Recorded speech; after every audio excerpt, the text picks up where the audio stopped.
के अध्यक्ष श्री भंवरलाल जी, प्रांत के गोरक्षा प्रमुख श्री लालाराम जी, प्रभुराम जी, हमारे जिले के राष्ट्रीय बजरंग दल के श्री कमलेश जी और एचपी के महामंत्री के नाते काम देख रहे हितेश जी और समस्त कार्यकर्ता बंधु। नाम सबका याद नहीं है, इसलिए मैं सबको एक समूह में ही अभिवादन कर रहा हूँ। कोई सब गलती है तो क्षमा करा है। आप लोगों ने जो ये बीड़ा उठाया कि आज हमारा देसूरी जो खंड है ये भी हिंदुत्व के लिए हमेशा आगे रहा है। हमारे यहाँ से एक प्रचारक हुए, आपको पता होगा कि श्री दशरथ सिंह जी राजपुरोहित थे।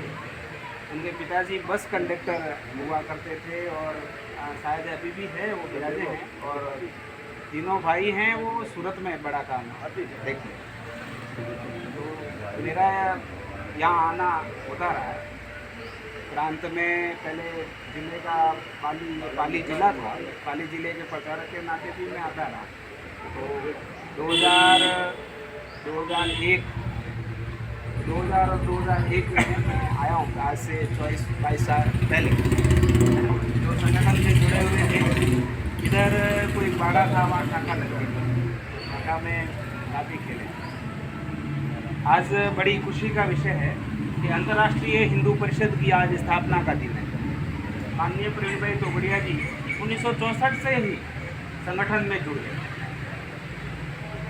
आरएसएस हमारा जो मातृ संगठन था उससे प्रेरित होकर के वो संघ में आए।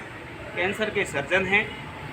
प्रैक्टिस अच्छी चलती थी, लेकिन उनका देशभक्ति का जो भाव था उसको उन्होंने, डॉक्टर साहब और वहाँ के लोगों ने, केशुभाई पटेल जो थे, केशुभाई जो थे, उन्होंने उनको पहचाना और उनको संघ में लाया। प्रचारक निकल गए, लेकिन 1964 के अंदर विश्व हिंदू परिषद की स्थापना हो गई।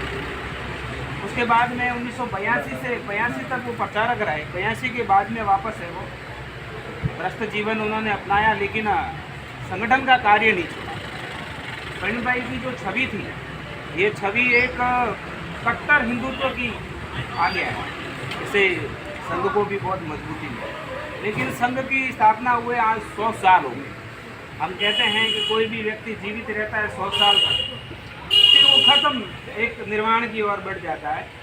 लेकिन कालांतर के अंदर धीरे धीरे परिवर्तन होता रहना चाहिए, जिससे अपने हिंदू समाज में चेतना जागृत होती रहे। अगर हिंदू समाज में चेतना जागृत नहीं होगी तो हम मुरझा जाएंगे। अगर इस पेड़ को अपन पानी नहीं देंगे तो इनकी पत्तियां मुरझा जाएगी, फल और फूल देना बंद कर देगा। ऐसे ही संगठन को जब जरूरत पड़ी तो एक कालखंड आया। अब ऊपरी लेवल पे क्या हुआ है, हम छोटे स्तर के कार्यकर्ता हैं। संघ में क्या मनोभावना रही होगी 2018 के अंदर, आज से 7 साल पहले, बीच में क्या मनमुटाव रहा होगा।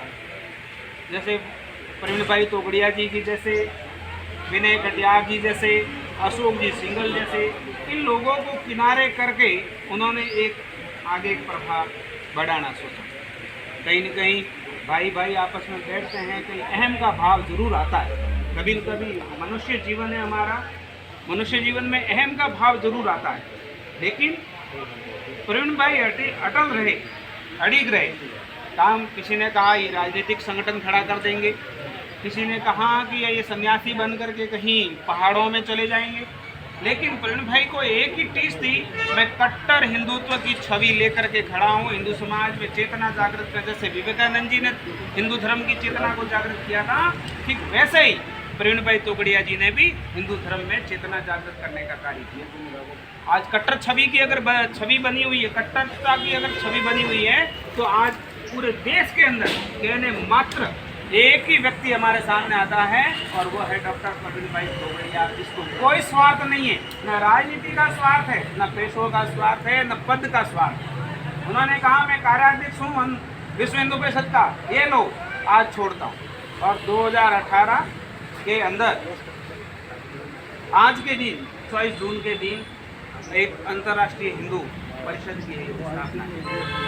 संगठन के अंदर धीरे धीरे लोग जुड़ रहे हैं। कहते हैं कि प्रवीण भाई का संगठन, नहीं, ये प्रवीण भाई का संगठन नहीं है, ये हमारा हिंदुत्व का संगठन है, हमारे संत बंधुओं का संगठन है। इस भगवा संगठन है, ये भगवा संगठन है। जहाँ पर किसी भी प्रकार की राजनीति का 1% भी आपको देखने के लिए वहाँ पर नहीं मिलता होगा। वो पद का लालसा नहीं, ना उसको प्रधानमंत्री बनना है, ना सीएम बनना है, ना मंत्री बनना है, उनको हिंदू समाज के लिए जीना है। इसके लिए उन्होंने ये संगठन को खड़ा किया। क्यों किया? क्योंकि 2018 तक एक कट्टर छवि को लेकर के चलने वाला राष्ट्रीय स्वयंसेवक संघ का एक अनुसांगिक संगठन विश्व हिंदू परिषद भी है, वह भी अपने शिथिलता की ओर बढ़ने लगे। 1964 में जब स्थापना हुई, उनको 50 साल होकर के पूरे होके चले गए, अब वो भी वृद्धावस्था की ओर आ गए। लेकिन हम लोग इन संगठनों को आगे बढ़ाने के लिए हम कट्टरता से साथ में काम करते रहे। प्रवीण भाई कहते हैं सिर्फ एक अंतर्राष्ट्रीय हिंदू परिषद की जरूरत नहीं है, हमारे देश के अंदर हर गांव के अंदर अंतर्राष्ट्रीय हिंदू जैसे संगठनों की जरूरत है। तब जाकर के हम विधर्मियों का मुकाबला कर सकेंगे, तब जाकर के हम अतताइयों का मुकाबला कर सकेंगे, तब जाकर के हम गोरक्षा को काम कर सकते हैं, बहन बेटियों की इज्जत बचाने का काम कर सकते हैं, भूमि जिहाद और होटल जिहाद के कामों को रोकने का काम हम कर पाए। आज हम जाते हैं, चाहे कहीं भी जा रहे हैं, होटल पे रुकते हैं, वहाँ जाकर के चटकारा लेकर के खाना खा करके आगे तो बढ़ जाते हैं, लेकिन हम ये ध्यान नहीं दे पाते हैं कि वो होटल किसकी है। आज हमारा धर्म भ्रष्ट हो रहा है, हमने तिलक और हमने छोटी छोड़ दी, लेकिन हम उनको दोष नहीं देते, वो अपने काम पे लगे हुए हैं, हमारे पीछे लगे हुए हैं, हमारे धर्म को तोड़ने के लिए लगे हुए हैं। ऐसे ऐसे संघ के साथ साथ में ऐसे 100 संगठन की आज हमारे देश को जरूरत है जो कट्टर हिंदुत्व के साथ में लेकर के चले, और उनमें से एक संगठन हमारा जो है वो अंतर्राष्ट्रीय हिंदू परिषद है। आज नेपाल के अंदर भी अंतर्राष्ट्रीय